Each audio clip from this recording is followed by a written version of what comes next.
Imagine a world where your failures are stepping stones and your health is your wealth. You want to know the best part? You can choose that world. I've got 4 choices for you in this episode that can catapult you to new heights like you have never imagined. What's up, everybody? Ryan James Miller, and I am back in part 2 of this series on the choices that we make to elevate our journey to success. You know, in the first episode, and if you haven't caught that one yet, I would say go back and listen to episode 222. I think that's the episode number, because in there, I shared the first 4 choices that we can make to achieve the success that we desire. Why are we talking about choices? Just to recap that for a second, you know, in the day and age that we live in the culture that we are in, it's very easy to reach for tools, to reach for resources, to look for magic bullets. And it's not that those things are in and of themselves bad. Maybe the magic bullet, because it doesn't exist. But too often, what's actually holding us back is us. And we just need to make a choice to succeed.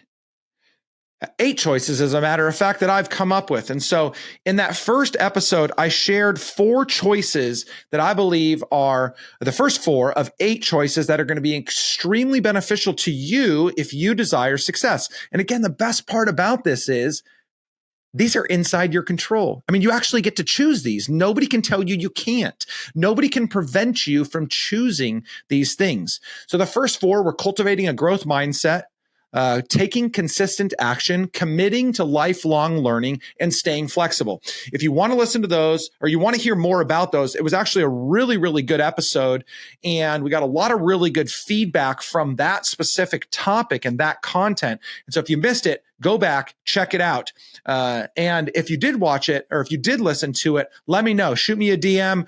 Just let me know that you valued that. Okay, let's dig in then to choices 5, 6, 7, and 8. Yeah, I had to make sure that those were the 4 we were going to be covering today. But choices 5, 6, 7, and 8 are going to be just as beneficial as 1, 2, 3, and 4 were. As a matter of fact, these aren't in any particular order. They're just 8 choices that I believe that are necessary for you and I to achieve the success that we desire. And that's what we're after here, right? Success, the achievement or aim of a purpose that we are living out, or that we're desiring to live out. It's the achievement of a goal. That's success. It doesn't necessarily have to be monetary, though it definitely can be. It could be success in a relationship, could be success in our health, could be success in whatever you want it to be. But these 8 choices that we get to make on our own are going to tremendously impact our ability to succeed. And that's what we're all after. Okay, so let's dig into choices 5, 6, 7, and 8. So choice number 5, again, if you're like 5, I'm waiting for 1, go back and listen to the last episode, because we're on 5. The first 4 were in the last episode. So choice number 5, we need to choose to network strategically. We need to choose to surround ourselves with people that are going to be beneficial to us. And you may be saying to yourself, gosh, Ryan, that sounds really selfish. Well, it kind of is, but go with me here. If we are putting ourselves into the right rooms and surrounding ourselves with the right types of people, it's not just about taking, it's about giving. When we're in the right rooms, we can give the right parts of ourselves to other people. Have you ever had the life sucked out of you in certain circles or certain relationships? Me too. We're in the wrong rooms. We're around the wrong people. We need to cut those things out. And so when I talk about networking strategically, or being in the right community, or surrounding yourself with the right type of people, we need to consider, and again, it's not that we're trying to put ourselves in a bubble, but we are going to be far more blessed, encouraged, and grown by surrounding ourselves with like-minded individuals. My good buddy, Sam Feeney, who's one of the co-founders of the Founders Collective that we started, a community for faith-based male founders and entrepreneurs. We did a video, a live on YouTube a couple of weeks ago. I'll put a link to the show note or in the show notes to that if you want to go check that out. But we talk a lot about surrounding ourselves with like-minded individuals. What was the benefit of doing that, or what is the benefit of doing that? And so we dig into that at length. And so if you want to hear more about kind of my and Sam's views on why that's so important, and Sam's an educator, he's a business leader, he's a dad, he's just a profound communicator and relationship builder. And so that was just a very, very powerful video that we put together. And so I would commend that to you definitely. But it's so important that we surround ourselves with like-minded individuals. We want to share in the values of the people that are around us. We want people that think similarly, not the same, but similarly to us. We want people that have similar goals. As a matter of fact, the best rooms to be in are those that are those that contain people that are a step or two ahead of us. Again, the best rooms to be in are rooms in which there are people that are a step or two ahead of where we are. Those are the best rooms to be in. Don't get into rooms where you're the smartest person in there. I say, and I shared a post on social media about this about a week or two ago, and I said, I want to be the dumbest person in the room. And at first people were like, how can you say that? And then when I shared the reasons why, they're like, oh, actually, yeah, I want to learn and grow from everybody around me. Like, I still want to give of myself to other people, which I can do, even if I'm the stupidest person there. But I really want to learn and grow from the best. And so surround yourself with people that are going to support you, that are going to encourage you, that have, again, similar drive, determination. Don't get dragged down. Surround yourself with people that want to help you. You know, when I'm around other people, I'm always trying to think about how I can connect them. I was at a conference recently and I met a couple of people. I'm like, oh, you're from Denver? I've got quite a few clients and friends that are in Denver. I'll connect you with every single one of them. Who knows what comes of it? But, you know, you guys live local to each other, go hang out, and you have similar beliefs. So I like to do that with my clients. I always try and connect my clients to other clients of mine, or even other business colleagues. It's like, if I can help you win business, if I can help elevate your relationship or your brand or identity in the marketplace, I'm totally going to do that. And so get into communities, build relationships with people that will build you up and that you can build up. So a tip here, you may have remembered if you listened to the last episode, the first part in this series, I gave a practical action tip for each one of these 4 choices. And so this first choice around choosing to network strategically and surround yourself with like-minded individuals, the first tip here would be to create a list of people of influence in your industry to connect with. Create a list of people that have eyeballs on them, and reach out to them, learn with them, grow from them. I was at a conference recently and I heard somebody say, a couple people actually say, shoot your shot. And so later that night, I was at an exclusive dinner with just the platinum level attendees and the speakers. And one of the speakers blew my mind. His name is Pat Flynn. And he's built a couple of really successful businesses, but what he's known for really more than just, well, he's an author. He just wrote an incredible book called Superfans that I've listened to, and it's just insane how to build a tribe of superfans around you. I commend that book to you. I'll put a link to Superfans in the show notes, Pat's book. But he has blown up on YouTube by talking about Pokemon cards. And he's a grown man. He talks about how funny and ironic it is, but he is killing it. And he has made a profound impact on the world. But as he's talking about that, he shared a couple of stories during his keynote that just moved me. And to the point where when I saw him at the dinner that night, I said, I want him on my podcast. And so I went right up to him and I said, Pat, I said, first off, I said, I'll admit that until this conference was announced and you were announced, I had no idea who you were. And that's my bad. I said, but I quickly followed you. And then I listened intently to your keynote. I said, I have so much respect for you. And as much as I respect your business success, I respect the fact that you talk so much about your wife and your kids, and you pride yourself on being the man that you are and impacting people around you. I said, I would really, really be honored to have you come on my podcast and talk about that stuff. I said, we can talk about your business success, but only as it relates to how you continue to be successful professionally, all the while living out your values. And I just waited and I said, I know that's awkward. And before I could even finish that, he said, no way. He goes, I would love to talk about that with you. Find people that have influence, that you can learn from, that you can grow from, that you can be connected by. Network strategically. Choice number 6.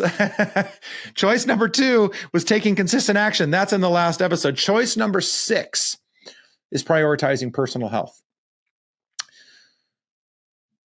Our personal health has so much impact on our professional success, and yet we're just now, thanks to guys like Andrew Huberman and Chris Williamson, are just now starting to feel like we have permission to take more care of our personal health. But so many people still pride themselves on working on 4 hours of sleep. Harvard did a study years ago that shows just how devastating sleep deprivation is, to the point where I don't remember the statistics, but the kids that they studied college kids, the ones that got ample sleep versus the ones that didn't, after just a few days, their cognitive ability had been cut in like half. It was insane. It was like they were on drugs. And so we need to prioritize our personal health. I'm going to be right up front and say, you need to be getting 7 minimum hours of sleep a night, not 7 hours in bed, 7 minimum hours of sleep a night. You don't have to believe me. Go listen to Huberman's podcasts on sleep, Peter Attia's podcasts on sleep. Rogan's had guys go on there and talk about sleep. Chris Williamson talks a lot about sleep. There's a lot of people out there talking about the benefits of sleep and the negative impact to sleep deprivation. And 7 seems to be the magic number. And again, that's time. That's sleeping time, not in bed time. If you're in bed for 7 hours, you're probably sleeping 5.5 to 6, maybe 6.5 if you're really lucky. Anyway, so sleep. Another thing, get your butt in the gym, or get out and walk, run, bike, do something physically active every day. It is so incredibly beneficial for us to be out there taking care of ourselves physically. Make sure your mental, emotional, and spiritual health is in order. And if not, find people to help you walk that journey with you. When you are battling inner mental demons, it is damn near impossible for you to be the person that you need to be and show up for the people that you're called to serve. I'm not saying that if you have mental health struggles, you can't serve people. You can, because I do. And so many other people do as well. But you need to be working on it. You can't just let it be. And as a matter of fact, you can't just be self-medicating yourself at night to try and deal with the mental health struggles that you have during the day in hopes that you can show up the next day and it's going to be better. You and I both know that it's just making it worse. So physical health, personal health is so incredibly important. It's important for our productivity. It is important for our mental health. It is important for our clarity. It is important for so many things. And we need to make sure that we are continuously prioritizing it. Okay, a tip here. Incorporate daily physical activity, extracurricular physical activity. A walk, a jog, a run, a bike, a swim, the gym, flying. I don't know if you're able to fly, go out and fly, like whatever. Like you would have to pump your own arms, not in an airplane. You can't do that, so you're gonna have to pick something else. But commit to daily physical activity outside of just getting up out of bed, walking to the office, sitting down all day, and then going home and sitting on the couch. 15, 20, 30 minutes a day could be an incredible difference. And by the way, I'm just going to add a bonus one. Also commit to a minimum of 7 hours of sleep a night. You may not do it every single night. Like I love my Whoop strap. I'll link that in the show notes if you want to check that out.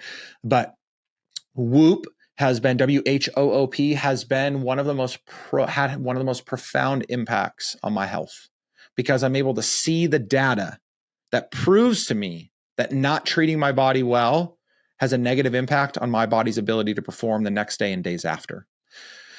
Choice number 7, embrace failures as lessons.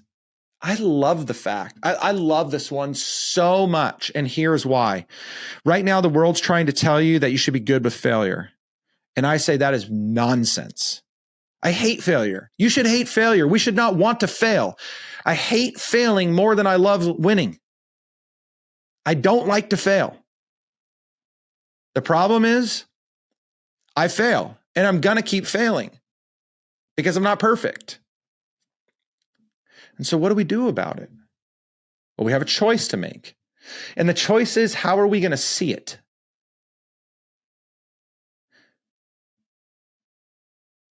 We must view failure, I believe, as something that sucks, but then also as an opportunity. If it's just an opportunity, then we're always going to feel condemnation and shame when we sulk or when we get frustrated or angry when we fail.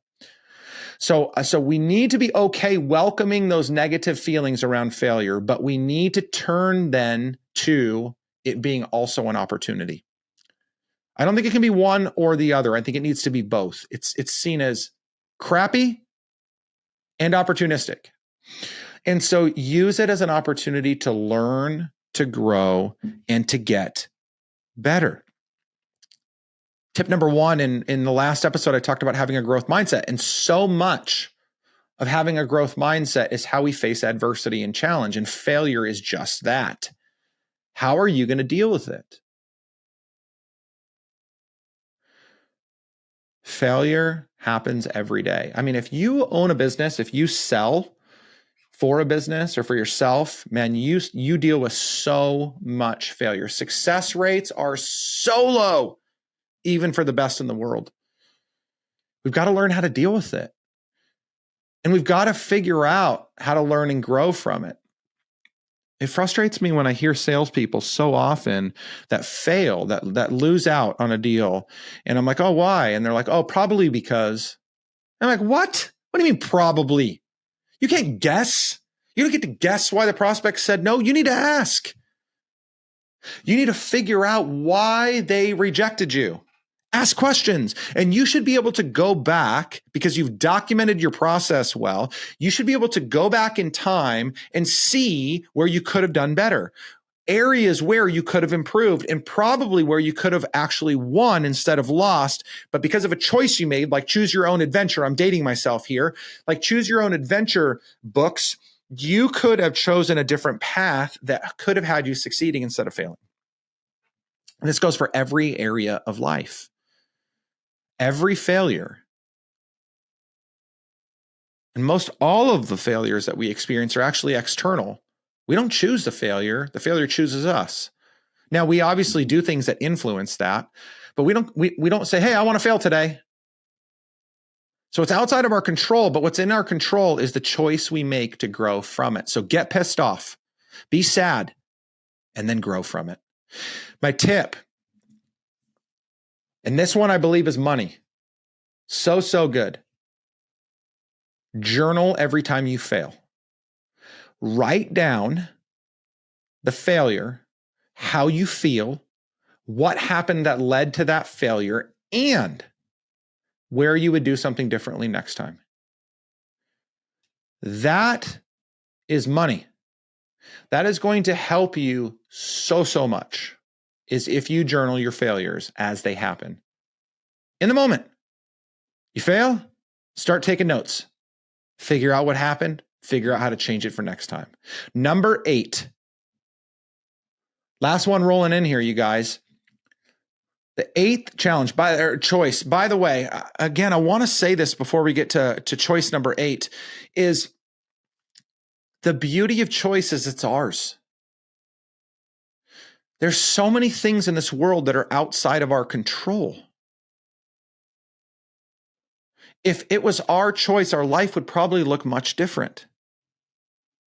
Oftentimes for better, maybe sometimes for worse. Actually, there are definitely times in my life, if I would have chosen a different path because I wanted it, my life would be in a far worse position right now. Read my book, Wounds, and you will see that sometimes I made choices that were terrible. And yet God still saved me from other choices that would have been even worse. like 15 years of jail time. And that's not being facetious. There's a story in my book when I share that because of a choice that I made, kind of unwillingly, but I made it. I was saved from going to prison for 15 years, minimum 15 years.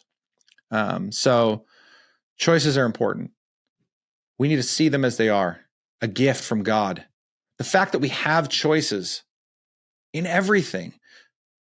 We get to choose our words. We get to choose our emotion. We get to choose our reactions. We get to choose our effort. We get to choose how we commit. And one of those things that we get to choose, choice number 8, is our choice to stay resilient. I've mentioned many times in this episode, the last episode, almost every podcast I've ever recorded, almost every video that I've ever done at one time or another, that setbacks, that challenges, they're daily. In the Bible, Jesus says, in this world, you will have tribulation. Because of the fallen world we live in, we face hurt, heartache, tragedy, evil, pain, suffering, sorrow, sadness, anger.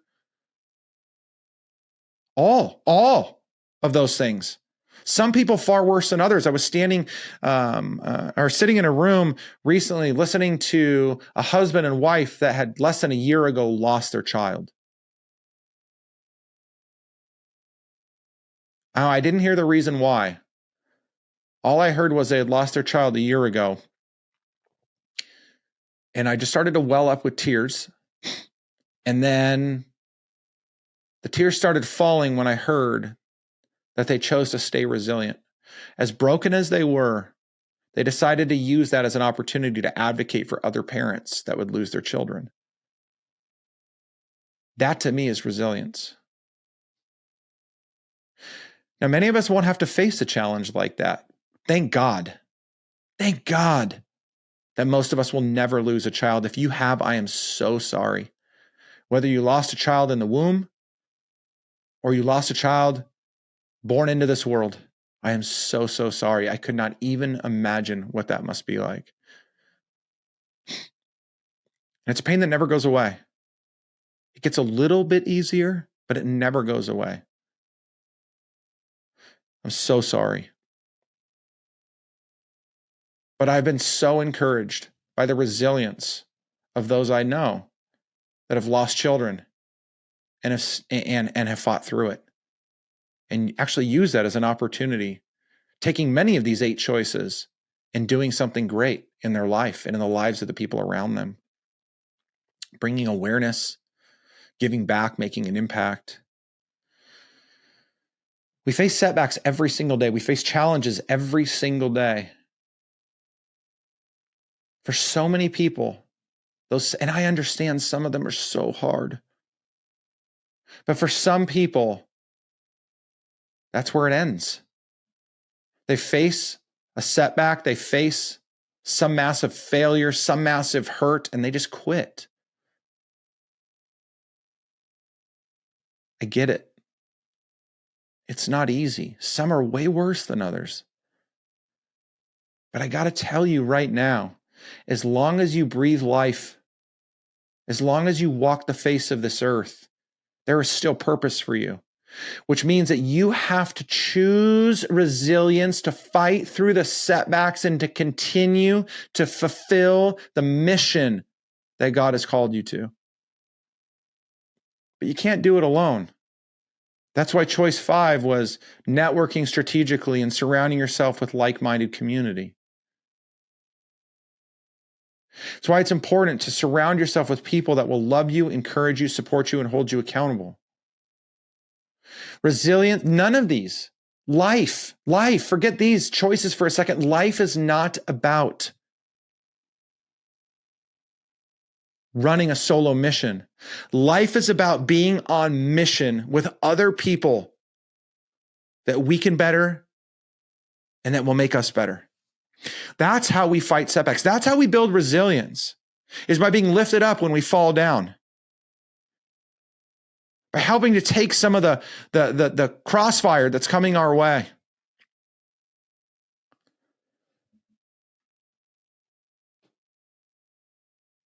But how do we do it practically? Well, here's an actionable tip for you.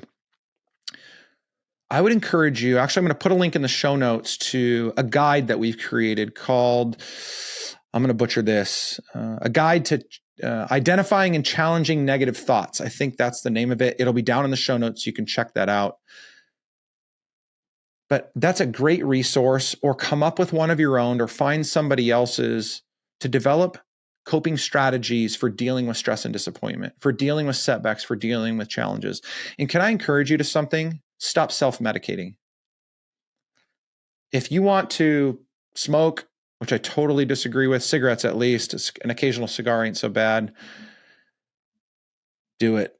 If you want to participate in legal alcohol or drugs, go on ahead. But I got to tell you right now, none of those things are going to help you build resilience. If you want to use those recreationally, go ahead. But if you think for a second that any of that is going to help you stay resilient, it's not. As a matter of fact, it's going to make you weaker. Be of sound mind, of sound body, and stay in the fight. And surround yourself with people that will stay in the fight with you. So coping strategies to deal with the things that you are going to deal with day in and day out, week in and week out. We may be on a great streak right now. And you're like, yo, Ryan, I don't got to worry about this. I'm resilient because life is good right now. It's coming, buddy. It's going to get hard again. And you got to figure out what you're going to do. You got to prepare ahead of time. It's like a soldier going into battle. They have a plan. We need to have a plan to stay resilient when we face our next bout of adversity. So download that guide. It's a free resource that's made available to you. Love to help you in that way. We talked about 8 choices to help elevate our journey to success. 4 in the last episode, 4 in this episode, this 2-part series. I believe that it's been extremely valuable, but I hope you have as well. We've talked about some powerful, powerful choices that we get to make. We get to be in control of this journey. We get to be in control of how we face whatever is in front of us and how we achieve the things that we desire to achieve in life. Dream big and get after it, but you got to choose to do the things that are necessary to get after it. Thank you guys so much for continuing to support me. You are the reason why I am here, not just on this episode, but you are the reason why I live, is to be able to fulfill the call that God has on my life, which is to encourage you and support you. But the only way that I believe I can impact you is by being encouraged and supported by you. So many of you are so kind. You share my episodes. You share resources. You send me encouraging notes. You comment so kindly. Not everybody comments kindly, but you folks comment so kindly on my YouTube channel and on Instagram and on LinkedIn. Like, it is so kind. Thank you guys so much for your support. I pray that you commit to making choices, 1, 2, 4, 7, 8 of them, whatever it is. But commit to making the choices necessary to unlocking the greatness inside of you in achieving all that God has in store for you. Thank you guys so much for listening to another episode of Unlocking Greatness. Cannot wait to share next episode with you. It's coming up real soon.